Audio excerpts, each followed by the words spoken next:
Assalamualaikum warahmatullahi wabarakatuh. Selamat pagi anak soleh dan soleha. Bertemu lagi dengan Bapak Lisdian Utama dalam mata pelajaran pendidikan agama Islam dan budi pekerti. Kali ini kita masih akan membahas tentang teladan mulia Asmaul Husna, namun pada sub pokok materi berakhlak dengan 5 Asmaul Husna. Mari simak tayangan selanjutnya. Setelah kalian mengikuti pembelajaran pada hari ini, diharapkan kalian dapat menyebutkan akhlak-akhlak mulia, cerminan dari Asmaul Husna, dan membiasakan sikap suka menahan diri, mandiri, cinta kebersihan, menjaga lisan, dan hidup tertib. Nah, coba kalian perhatikan gambar berikut ini. Ini adalah salah satu gambaran orang yang bisa menahan diri dari amarah. Menahan diri adalah cerminan dari kemampuan menguasai diri ketika hendak berbuat yang buruk atau merugikan orang lain.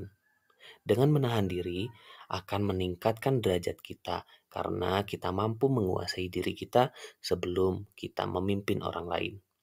Nah, ini adalah sebagian dari akhlak yang meneladani Asmaul Husna Al-Malik. Al-Malik yang berarti Maha Merajai. Selanjutnya adalah mandiri. Mandiri artinya mengerjakan segala sesuatu sendiri tanpa mengandalkan orang lain.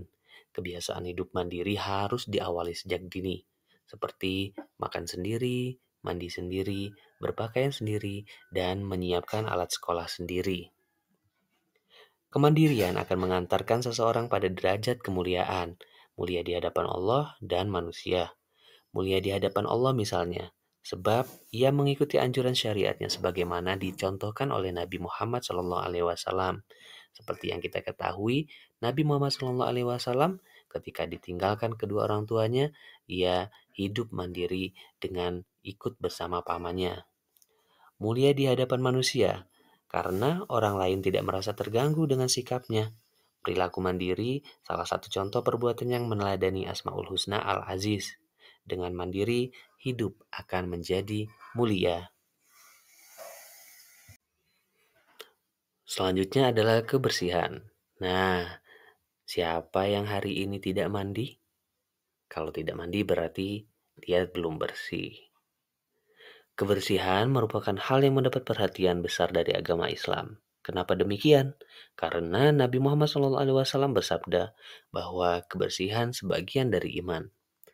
Perhatian Islam dapat dibuktikan dengan kewajiban wudhu sebelum sholat, anjuran bersiwak, kewajiban mandi, bersuci setelah hadas, dan lain-lain. Memperhatikan kebersihan bukan hanya kebersihan badan, pakaian, dan tempat, namun yang paling tinggi atau yang paling penting adalah kebersihan hati. Islam meminta kita untuk menjauhi penyakit hati seperti sombong, dengki, ria, dan bangga diri. Kebiasaan hidup bersih ini merupakan salah satu akhlak terpuji dalam meneladani Asmaul Husna, yaitu Al-Qudus, yang berarti Allah Maha Suci. Setiap saat kita harus berusaha menjaga kebersihan diri, lingkungan, dan alam sekitar kita. Selanjutnya adalah menjaga lisan. Hayo, di sini siapa yang pernah memanggil nama temannya dengan sebutan-sebutan yang buruk atau mengejek temannya dengan memanggil nama orang tuanya? Nah, hal itu tidak boleh dilakukan ya, karena hal tersebut bisa menyakiti dan menyinggung perasaan orang lain. Lalu, untuk apa sebaiknya lisan digunakan? Seperti salah satu hadis dikatakan bahwa salamatul insan fi hifzi lisan, yang artinya keselamatan seseorang berada pada lisannya. Artinya, kita harus bisa menjaga lisan kita dari ucapan-ucapan yang buruk dan juga menyakiti perasaan orang lain. Sebaiknya lisan digunakan untuk berzikir, membaca Al-Quran, menasehati dalam kebaikan, mengajarkan ilmu dan amal soleh lainnya sesuai tuntunan. Jauhkan dari dosa-dosa lisan seperti adu domba, fitnah, gibah, mencela, membuka aib seseorang, atau perbuatan-perbuatan buruk yang lain. Kita harus selalu menjaga lisan dari perkataan yang menyakiti orang lain. Dengan demikian, berarti kita telah membuat orang lain tentram dan damai. Inilah salah satu perilaku yang meneladani Asmaul Husna Assalam. Assalam artinya Maha mensejahterakan.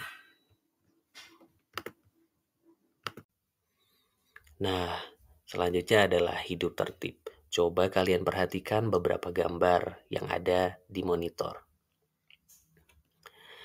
Bagaimana rasanya dikala ada salah seorang anak berbuat gaduh saat sholat berjamaah?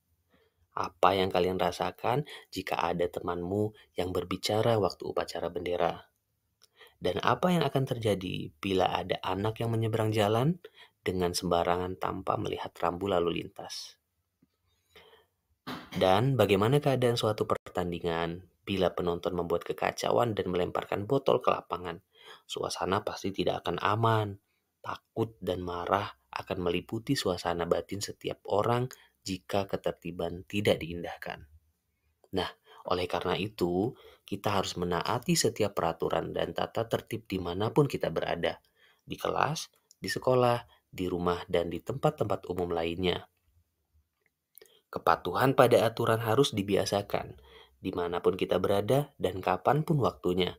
Ketika kalian berada di rumah, di sekolah, masjid, atau tempat lainnya, maka ikutilah aturannya. Inilah kunci untuk mewujudkan rasa aman di tengah masyarakat. Mengikuti aturan inilah yang disebut tertib. Menciptakan ketertiban sehingga membuat orang lain merasa aman merupakan salah satu teladan dari Asmaul Husna Al-Mu'min, yang artinya Maha Memberi Keamanan.